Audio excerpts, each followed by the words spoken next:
اور حدیث پاک میں ہے، حضرت ابو ہریرہ رضی اللہ تعالیٰ عنہ اس حدیث کے راوی فرماتے ہیں کہ آقا علیہ الصلوۃ والسلام نے فرمایا کہ 5 بہت عظیم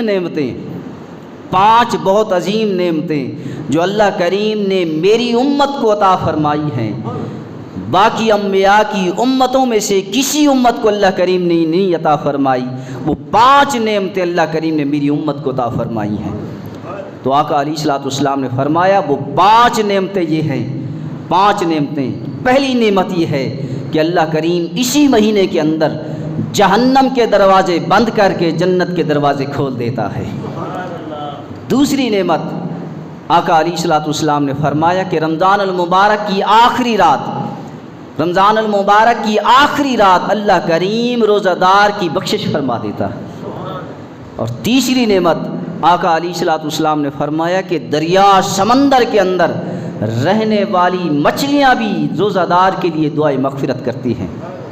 اور چوتھی فضیلت کہ آقا علیہ الصلوۃ والسلام نے فرمایا کہ 11 مہینے، یہ 12واں مہینہ رمضان المبارک، 11 مہینے جنت سجتی رہتی ہے۔ 11 مہینے جنت سجتی رہتی ہے۔ جنت رب کی بارگاہ میں عرض کرتی ہے، یا اللہ مجھے 11 مہینے کیوں سجایا جاتا ہے؟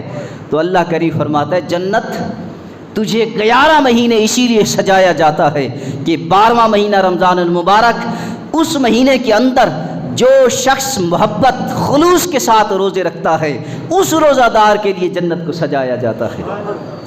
اور 5ویں نعمت آقا علیہ الصلوۃ والسلام نے فرمایا کہ روزہ دار کے منہ کی ہوا، روزہ دار کے منہ کی جو مہک ہے، ہوا ہے منہ کی، آقا علیہ الصلوۃ والسلام نے فرمایا روزہ دار کے منہ کی ہوا رب کی بارگاہ میں مشک و عنبر سے زیادہ ہے۔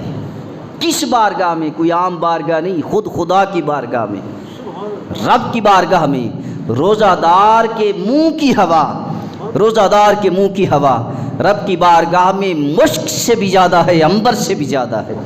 اور دنیا کے اندر دیکھا جائے جتنی بھی خوشبوئیں ہیں، خوشبو دنیا کے اندر جتنی بھی ٹاپ کی خوشبوئیں ہوں، مشک و عنبر سے کم ہیں۔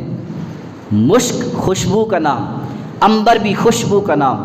پوری دنیا کے اندر سینٹ ہو، آج تو سینٹ پرفیوم کا دور ہے، خوشبوئیں جتنی بھی ہیں ساری خوشبوؤں سے اعلیٰ و ارفع خوشبو یا مشک ہے یا عنبر ہے۔ اور آقا علیہ الصلوۃ والسلام نے فرمایا روزہ دار کے منہ کی وہ ہوا، روزہ دار کے منہ کی ہوا رب کی بارگاہ میں مشک سے بھی زیادہ ہے، عنبر سے بھی زیادہ ہے۔